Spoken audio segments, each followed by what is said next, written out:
Hello అండి. అందరి పిల్లలకి హాలిడేస్ వచ్చాయా? మా పిల్లలకైతే రాలేవండి. నాకు ఈ తిప్పలు ఇంకా 1 మంత్ ఉందనమాట. చిన్న బాబుకైతే హాలిడేస్ ఇచ్చారు. పెద్ద బాబు ఈ ఇయర్ 10th కాబట్టి హాలిడేస్ ఇంకా ఇవ్వలేరు. ఏప్రిల్ 1 మంత్ మొత్తము స్కూల్ ఉంటుందని చెప్పారనమాట. డైలీ వాళ్ళు వెళ్ళేది 7:30కి, కానీ పెద్ద బాబుకి హాఫ్ డే వరకే కాబట్టి 7 నుంచి స్టార్ట్ అనమాట. 7 నుంచి 2 వరకు. కాబట్టి మమ్మీ దబ దబ నాకు వంట చేసేసి నాకు టిఫిన్ తీసుకొని వెళ్తా అంటే బెండకాయ ఫ్రై అయితే చేస్తున్నాను అనమాట. చాలా బాగుంటుంది. జొన్న రొట్టెలకైనా చపాతీలకైనా టేస్ట్ చాలా బాగుంటుంది. హెల్త్కు చాలా మంచిది. చాలా తొందరగా అవుతుంది. పిల్లలు చాలా ఇష్టపడి తింటారు కాబట్టి ఎలా చేయాలో బెండకాయ ఫ్రై చూద్దాం, వచ్చేసేయండి. ముందుగా బెండకాయలు కడిగి కట్ చేసి పక్కన ఉంచుకున్నాను.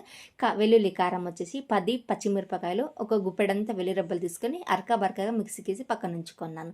తాలింపుకి వచ్చేసి ఆవాలు, జీలకర్ర, కరివేపాకు అండ్ ఆనియన్, కట్ చేసిన ఆనియన్ వేసి ఫ్రై చేసుకుంటున్నాను.